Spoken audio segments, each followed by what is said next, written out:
cha Matendo sura ya kwanza, soma aya ya kwanza mpaka aya ya 3. Hii ndio aya iliyojenga hili somo la kwanza. Mjue Yesu kama Mwokozi wetu aliye hai. Matendo sura ya kwanza aya ya kwanza hadi aya ya 3. Pastor. Biblia inasema, kitabu kile cha kwanza nalikiandika, sawa, Theofilo, katika habari ya mambo yote aliyoanza Yesu kufanya na kufundisha, ndio hata siku ile alipochukuliwa juu, alipokuwa amekwisha kuwaagiza kwa Roho Mtakatifu wale mitume aliyowachagua, ndio wale aliowadhihirishia nafsi yake kwa dalili nyingi baada ya kuteswa kwake, ndio ya kwamba yu hai.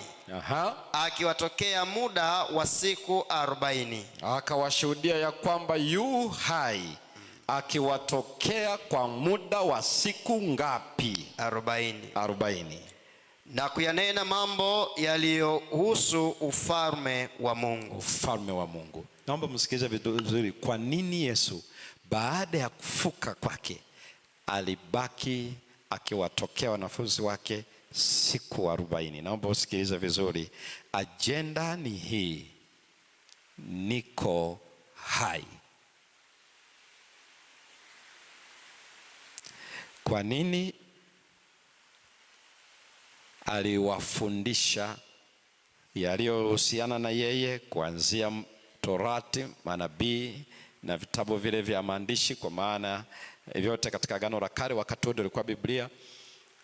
Lakini ajenda kubwa aliyokuwa nayo ya kwamba yu hai, ni mimi nimefufuka, ilihitajika siku 40 akiwafanyia mtasali aliyowafundisha, kama Biblia ilivyokuwa imetabiri juu ya huduma, maisha yake, kifo chake na ufufuo wake.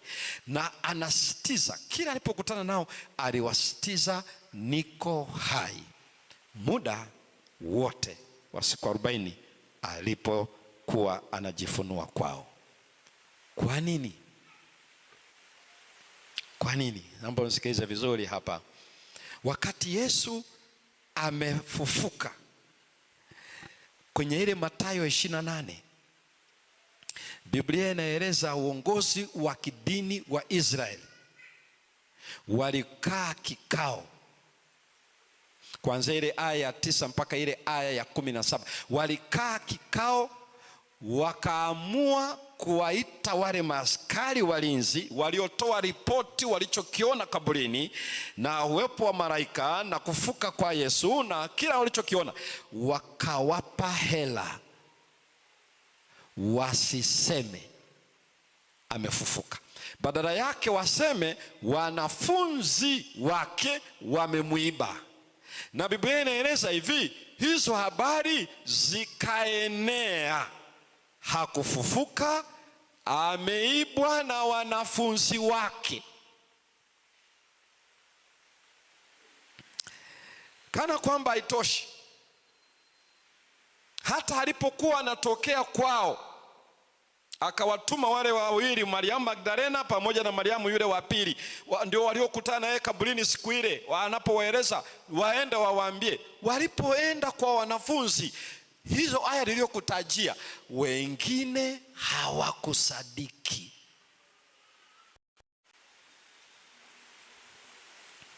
Kwenye kitabu cha Marko sura ya 16 kuanzia ile aya ya 10, hebu nenda usome hapo aya ya 10 mpaka aya ya 14. Hebu soma Marko sura ya 16. Ni mojawapo ya aya anajidhihirisha kwao, na uone matokeo ya ule uongo ulivyoathiri sio tu wale ambao hawamjui Yesu na kwamba wamkiri, hata waliokuwa wanafunzi wake. Hebu soma usikie. Marko 16 aya ile ya 10 mpaka ile aya ya 14. Biblia inasema, ndio huyo akashika njia, akawapasha habari wale waliokuwa pamoja naye. Sawa. nao wakali wanaomboleza na kulia. Bado wanafunzi wanaomboleza na wanalia kwa sababu Yesu amekufa. Walakini hao waliposikia kama yu hai, ndio naye amemwona, hawakusadiki. Hebu soma vizuri hapo pastor. Walakini hao waliposikia, hao waliokuwa wanasikitika wanaomboleza tangu siku ile amekufa Ijumaa, leo ni siku ya kwanza ya juma, Jumapili, wanalia na kuomboleza. Wamekuja hawa kina mama, wamewaambia tumekutana yeye na ametuambia anatutangulia kwenda Galilaya. Bado soma hiyo aya usikie. Hao soma. Walakini hao waliposikia kama yu hai, naye amemwona, hawakusadiki. Mpaka aya 14. Baada ya hayo akawatokea watu wawili miongoni mwao, ndio ana sura nyingine. Nao walikuwa wakishika njia kwenda shamba. Ndio. Na hao wakaenda zao wakawapa habari wale wengine. Ndio. Wala hao hawakuwasadiki. Hili ni kundi jingine la watu wawili wanafunzi waliotokewa na Yesu, na wanarudi wanapeleka taarifa, hawakuwasadiki pia. 14. Baadaye akaonekana na wale 11. Kisha Yesu akawatokea wale wanafunzi 11 walipokuwa wakila. Wakati wanakula akawakemea kwa kutokuamini kwao. Sasa hawa 11 ni wale aliokuwa amewachagua baada ya kuomba usiku kucha siku ile. Hawa ndio wale aliozungumza nao, na hawa hawakuamini kwamba Yesu yu hai. Sasa ndugu zangu, anaendaje mbinguni? Na hapa hakuna anayeamini yu hai. Unapozungumzia yu hai, maana yake hawaamini Yesu amefufuka. Na hawa ndio ambao watapeleka utume 11. Yuda Iskariote alishafariki kwa sababu alimkana Bwana, alimsaliti. Hapa wako 11, akawakemea kwa kutokuamini. Na ndio maana unaona tunamfahamu tu Tomaso kwa sababu ametajwa kwenye ile Yohana 14, Injili ya Yohana kwenye sura ya Injili ya Yohana nafikiri sura ya 20. Wakati anasema mimi mpaka nione ubavu wake, niweke na kidole, niangalie kwenye vidole, kwenye miguu, nione zile alama. Alafu Yesu akatokea kwenye kile chumba. Yesu anamwambia njoo, weka kidole. Hakufanya, alisha kusema Bwana wangu na Mungu wangu. Na Yesu akamwambia heri wao wanaosadiki pasipo kuona. Kwa hiyo ilikuwa kazi kubwa mno ya kuaminisha huyu ndiye yule mliyekuwa naye miaka 3.5. Ndiye aliyekufa siku ile mkiona juu ya mlima Golgotha. Huyu ndiye aliyekufa, akathibitishwa amekufa kabisa. Huyu ndiye aliyezikwa, na huyu ndiye aliye hai. Mjue Yesu kama mwokozi wetu aliye hai, sio aliyekufa tena, aliye hai. Na hiyo ilikuwa inamaanisha nini? Maana yake Yesu alibaki atafundisha hawa watu wajue yu hai, hayuko tena kaburini. Na kwa nini hiyo ni muhimu sana mbele yao? Kwa nini ni muhimu sana? Mambo makubwa mawili. Ni muhimu sana kwa sababu mambo makubwa mawili. Ndio maana utaona ushuhuda kitabu cha Matendo, utaona kila wanapohubiri sisi tu mashahidi wa kifo na wa ufufuo wake. Sisi tu mashahidi. Utaona Matendo 2:32, Matendo 5:30 na 32. Matendo ngapi utaona wanahubiri mpaka hata wakiandika sisi ni mashahidi, tuliona alifufuka. Utaona ujumbe wao yu hai, Yesu amefufuka, sisi ni mashahidi. Ujumbe wa Yesu aliyefufuka ulikuwa ndio mzigo mabegani mwa wanafunzi. Maana yake tunamsema, tunamtii aliye hai. Na hiyo ni kwa sababu ya zile siku 40. Kwa nini? Ilikuwa ni kufuta kilichokuwa kimesambaa katika ulimwengu ule wote. Yesu hakufuka, Yesu ameibwa. Mpaka wanafunzi wake hawakukumbuka, aliwaambia nitakufa, siku ya 3 nitafufuka. Hiyo yote iligubikwa, hata wao hawakusadiki. Na kama hawakusadiki, hawana ujumbe. hawana chochote, hawana ujumbe, kwa sababu ujumbe wao ni huu: Yesu aliyekufa, Yesu aliyezikwa, Yesu amefufuka, yu hai. Na maana yake ni kwamba ameshinda kaburi na ameshinda kifo. Kwa lugha nyingine ni kwamba hatuna kitakachotuzuia, chochote kitakachotuzuia tusimtii yeye hakipo. Hata tukifa, aliyetuokoa yu hai. Kwa hiyo ilikuwa ni ajenda kubwa mno. Ndio maana kwenye ile Paulo mwenyewe anaiandika ile ajenda anapohitaja hiyo fundisho kuhusu ufufuo, doctrine of resurrection, kwenye ile Wakorintho ya kwanza sura ya 15, sura nzima. Sisi mara nyingi watu tunasoma yale maneno ya mwishoni, na mara nyingi tunayasoma wakati upi? Tunafanya huduma ya mazishi. Nawaambieni siri, hatutalala sote tunabadilika, kufumba na kufumbua, twavaa kutokufa kwa. Tunadhani siku hiyo Paulo alikuwa anazungumza akiwa na majeneza ya marehemu pale. Hapana, ilikuwa ni fundisho sura nzima anaandika kwa Wakorintho.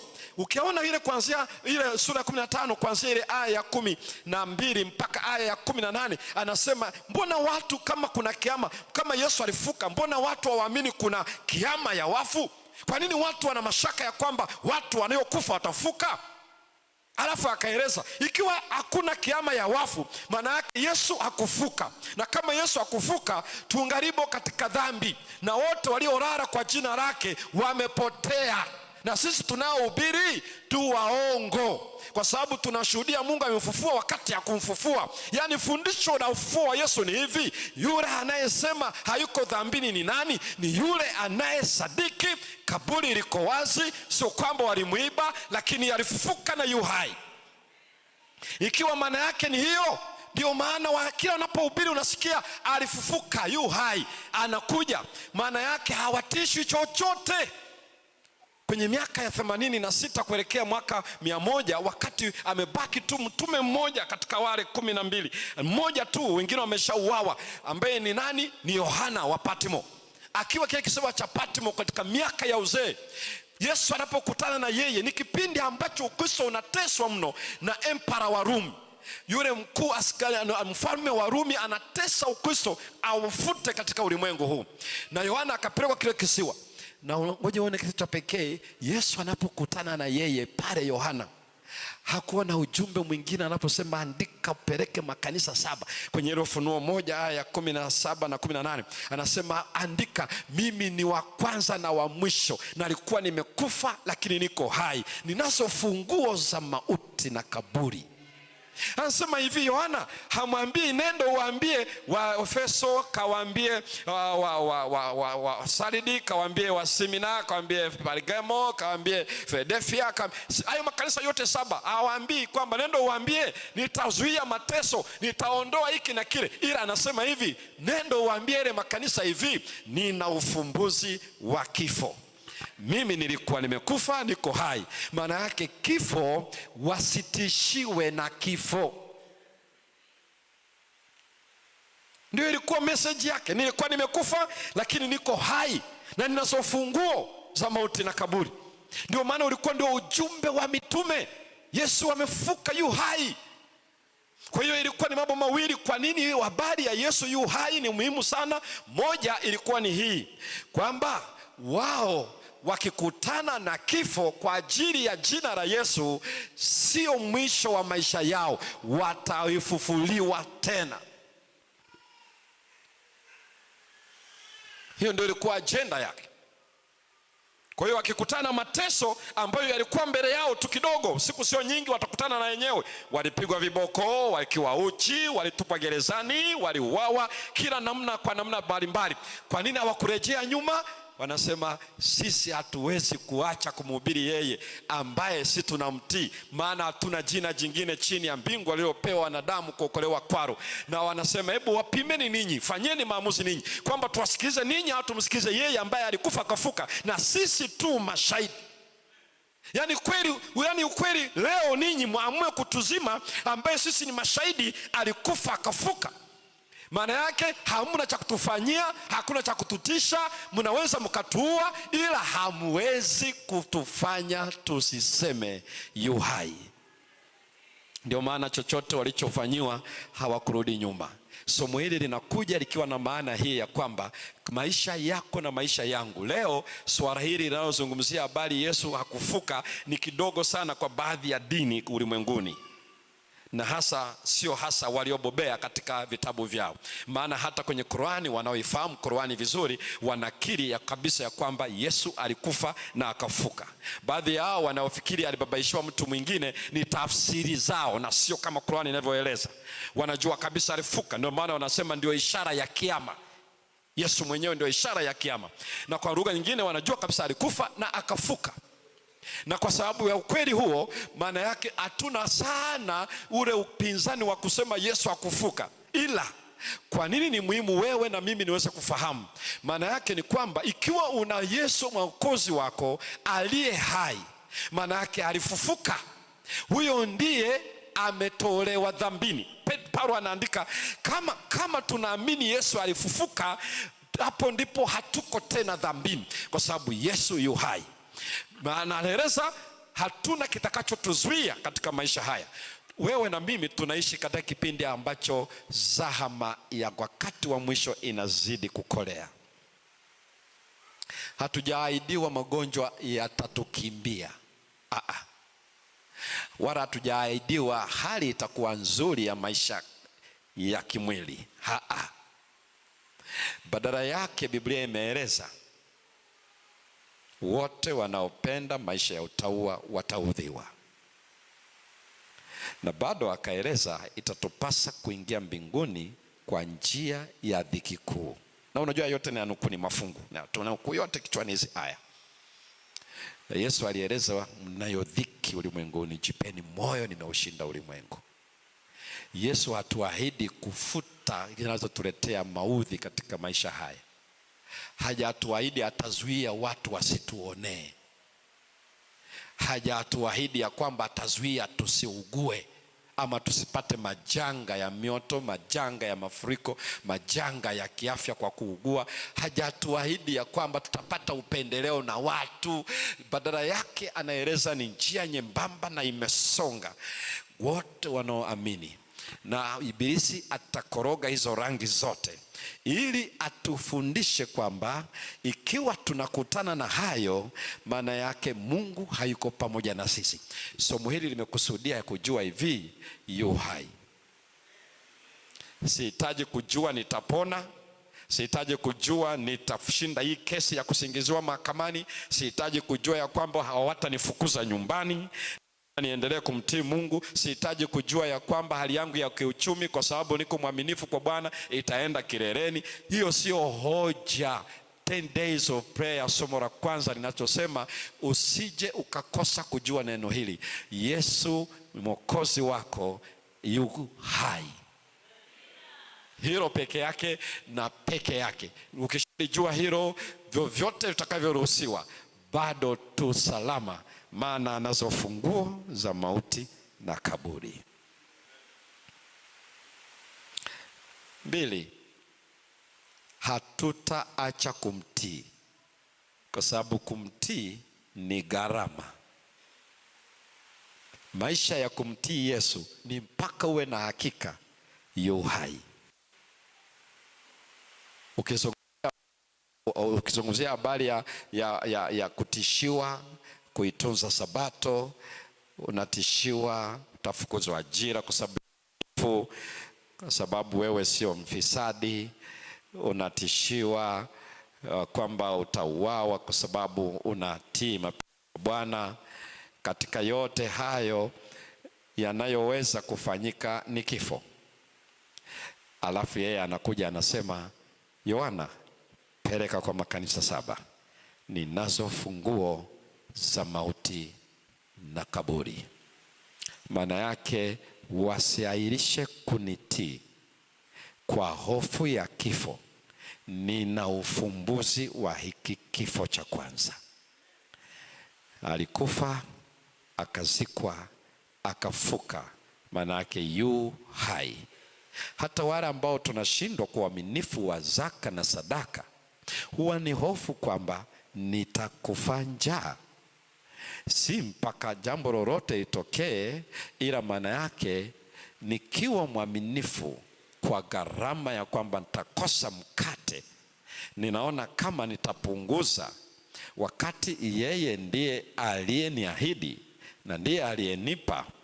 Hutapata waumini wasio waaminifu kwa matoleo. Kwa nini? Yuko hai. Kwa sababu yuko hai, hata mimi na wewe kwa kuwa waaminifu kwake tutakuwa hai. Hii ndio kusudi la somo hili. Hatuna tishio kwamba Yesu hakufufuka, ila tuna tishio la kuwa waaminifu kwake. Tuna tishio kukabili mamlaka za dunia hii, kuishi ukweli na kuusema ukweli. Kinachotutisha mpaka hatui wa kweli mbele ya mamlaka za dunia, mbele ya jamii, katika familia, huwa ni tishio la kifo. Unapoendelea kusoma hata mwongozo wa robo hii, ya kwamba uwe na mtazamo wa kiroho. Yuko gerezani Paulo, lakini yuko vizuri kabisa na Mwokozi wake. Habari njema ni hii, kwa kuwa yuko hai, siku akija atafuta kila chozi. Mpango wa kufuta kila chozi sasa hivi haupo, ila atakapokuja. Mungu akujalie na anijalie na mimi nimjue Yesu kama Mwokozi wangu, Mwokozi wako aliye hai. Kwa kuwa yuko hai, tukiwa waaminifu hata kufa, atatuvika taji. Hili ndio neno la Bwana. Hatuna ushahidi wa kwamba Yesu alifuka ama kufuka zaidi ya neno lake. Neno lako ni taa na ni mwanga wa njia zangu. Zaburi 119 na aya 105. Isome neno, isikilize neno, ndio ushahidi. Yesu alikufa, akazikwa, akafuka. Hatuhitaji mpaka atutokee siku ile, atuonyeshe kubavuni, atuonyeshe kwenye alama vidole kwenye na miguu, ila watakase kwa ile kweli. Neno lako ndio kweli. Yameandikwa yatuondolee mashaka hayo, ili unaposema uwe na hakika Yesu yu hai. Unapomtii usitishwe na kinachotishia uhai wa sasa. Anazo funguo. Yu hai kwa ajili yako, kwa ajili yangu. Pastor, karibu, na Mungu wetu atubariki jioni ya leo kwa jina la Yesu. Amina.